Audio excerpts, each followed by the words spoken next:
Welcome back नाजरीन। वैसे आज हमारा सेगमेंट जो है जी वो तो है वाओ जहाने दानिश, लेकिन उससे पहले मैं अमानत से पूछना चाहता हूँ कि आप बड़े खामोश रहे पिछले सेगमेंट में। All good? वो बाहर गनमैन ने इन्हों पता नहीं की किया, उधर तो चुप होया सर आज मेरी तबीयत भी ठीक, बुखार था मुझे। वाकई आपकी तबीयत खराब है? जी मैंने आके इर्जा को बताया था सबसे पहले। मैंने यार इर्जा है यार, अभी डिस्पेंसर है, तू गल कर। मैं अगर सेगमेंट में कम बोल लूं तो आपने तो कभी नहीं कहा कि आज मलाइका ने कम बोला है। जब आप सेगमेंट में कम बोलती हैं मैं ब्रेक में आपका शुक्रिया नहीं अदा करता। अच्छा खैर, जिस चीज़ के बारे में आज मैं बात करना चाह रहा था वो ये थी कि हम टीवी पे आजकल बहुत देख रहे हैं कि मईशत ख़राब है, हमारे फॉरेन करेंसी रिजर्व्स कम हैं, इतने अरब डॉलर्स आ जाएंगे। आम आदमी को इन बातों से कोई फ़र्क नहीं पड़ रहा होता। वो कहता है यार कि मैं इतने की चीज़ लेता था कल, आज इतने की है। बिल्कुल। और उसको उनके जार्गन्स भी समझ नहीं आते ना, जीडीपी और क्या रेशो है और टैक्स टू जीडीपी रेशो क्या है। तो आम आदमी बेचारा उन बातों में उलझ जाता है और उसको ये पता होता है कि मैंने शाम का जो आज खाना बनाया वो इतने का बना। समझाने करीब या बिल्कुल आप ठीक कह रहे हैं। तो इसलिए मैं ये चाह रहा था कि कुछ बुनियादी चीजें जो आम आदमी को पता होगा तो वो अपने वोट देते हुए फैसले सही कर सकेगा। बात यह है कि असल दौलत क्या है। आप समझते हैं आपका रुपया दौलत है, तो ये गलत है, ये फिएट करेंसी है। अब इसको जरा समझ लीजिएगा। असल बात यह है कि पहले इंसान जब कोई चीज खरीदता था तो अपनी कोई चीज देता था और दूसरे से उसी मिकदार के बराबर चीज ले लेता था। बार्टर सिस्टम, जब करेंसी नहीं थी तो होता क्या था कि नमक एक बड़ी इंपॉर्टेंट चीज थी, तो नमक दे के चीजें ले लेते थे। फिर उसी नमक को जब टिक्कियों की शक्ल में बना दिया तो भाई 2 टिक्कियां दे दें आप और उसके बदले में ये ले लें ये वो। तो आहिस्ता आहिस्ता करेंसी का वजूद आ गया, वही चीजें करेंसी में कन्वर्ट हो गई कि यार आप मुझे सोना दे दें, सोने के बदले आप ये ले लें, इतना सोना। तो उन्होंने सोने की गोल गोल टिक्कियां बना ली, तो उसको आप दीनार कह लें, आप उसको दिरहम कह लें कि यार इतनी दे दो तो वो ले लो। फिर वक्त आ गया कागज का, तो कागज की करेंसी छपना शुरू हो गई। अब जब कागज की करेंसी छपी तो हर मुल्क ने खास मिकदार की करेंसी छापी। अब वो मिकदार क्या थी? वो मिकदार वो थी जितना सोना उनके पास था उतने सोने की उन्होंने करेंसी छाप ली। यानी कि जिस मुल्क के पास जितना सोना वो उतनी करेंसी छाप सकते। बिल्कुल बिल्कुल सादी बात, ठीक है। हुआ ये कि जब दुनिया के हालात खराब होने शुरू हुए तो अमेरिका बहादुर, क्योंकि दूर बैठा है दुनिया से, यूरोप हमारे करीब है, बाकी दुनिया तकरीबन एक साइड पे है, तो अमेरिका दूर है, तो उस पर जंगों का कोई ज्यादा असर नहीं पड़ा। तो वहां पर इंडस्ट्री लगी, तो उसने माल बाहर भेजा और लोगों से ये कहा कि मुझे तुम्हारी करेंसी नहीं लेनी, मुझे सोना दे दो। तो 1945 में जब दूसरी जंग खत्म हुई, जो जंग अजीम थी, तो अमेरिका के पास 20,000 टन सोना इकट्ठा हो गया। तो अमेरिका ने उसके बराबर डॉलर छापने शुरू कर दिए। अच्छा, अब हुआ क्या, किसी मुल्क के पास 50 किलो सोने की रकम आ गई। उसने अमेरिका से कहा कि आप मुझे इतने के डॉलर दे दें, मैं सोना रखने की बजाय आपके डॉलर रख लेता हूं।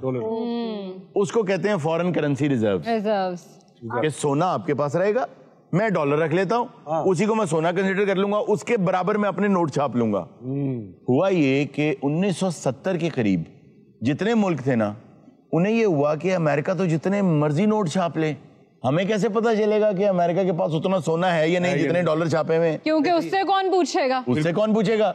तो उन्होंने अमेरिका को ये कहना शुरू कर दिया कि ये अपने डॉलर पकड़े वापस, हमें हमारा सोना दे, सोना सन वापस दे। बिल्कुल ये बात। तो अमेरिका ने सोना करना शुरू किया वापस।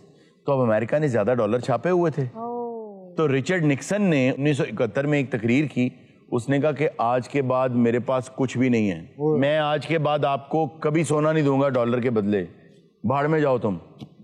अब पूरी दुनिया अगर लड़ पड़ती कि ये क्या तरीका है, हमारा जो सोना है वापस करो, तो डॉलर तो उसने आपका जीरो कर देना था, तो आपने तो जमीन पे आ जाना था, गरीब हो जाना था। तो लोगों ने जैसे बात को ठप नहीं देते, मक्कू ठप देते हैं, यार इस बात को इधर ही ठप दो, कोई बात नहीं, कोई बात नहीं, सियाने कहते मिट्टी पाओ। तो उन्होंने मिट्टी डाल दी कि यार चलो चलो यार ये डॉलर ही सोना है। अब अमेरिका ने देखा कि अब मुझे कोई नहीं पूछ सकता, ठीक है। अब वो क्या करता था, अपने बैंक के पास जाता है, उसे कहता है मुझे 1 अरब डॉलर छाप दो। वो कहता है मेरे पास तो इतना सोना है ही नहीं। तो वो उसको एक मुआहदा साइन करके दे देता है, जिसे कहते हैं IOU के, दे दिया वापस यार, जी आज 100 रुपया दे दो, कल 110 ले लेना। तो वो IOU दे देता है उसे और उससे डॉलर छपवा लेता है और वो कागज का टुकड़ा वहां रख देता है। अब वहां कागज के टुकड़ों का ढेर लगा हुआ है, और डॉलर पे डॉलर वो छापी जा रहा है। تو اس وقت جس ڈالر کے بدلے آپ روپیہ چھاپ رہے ہیں نہ اس کی کوئی وقت ہے نہ روپے کی کوئی وقت ہے. اس وقت جو کرنسی ہے نا وہ ہوا میں اڑتا ہوا ایک تنکا ہے. وہ کل کو 1 گھنٹے بعد 10 دن بعد کسی دن بھی اگر امریکہ کو کسی نے کہہ دیا کہ ہم ڈالر کو نہیں مانتے جی ہم سونا ہی لیں گے یا ہم تو اس کرنسی میں کریں گے ٹریڈ, تو پوری دنیا کی جو مارکیٹس ہیں ایک دفعہ بیٹھ جائیں گی اور پوری دنیا ایک دفعہ ہل جائے گی اس بات سے. اس لیے اب کرنا کیا ہے, عام آدمی کیا کرے؟ اب میں آؤں گا اپنی اصل بات کی طرف. آنے والی دنیا کے بارے میں آپ کو بتا رہا ہوں کہ یہ جو کرنسی ہے روپیہ ہے اس کی کوئی ویلیو نہیں ہے. آج کے بعد دنیا کے اندر سب سے بڑی دولت سونا بھی نہیں ہے, ہیرے بھی نہیں ہے, ڈالر بھی نہیں ہے, ہیومن ریسورس ہے کہ کس کے لوگ کتنے زیادہ ہنر مند ہیں.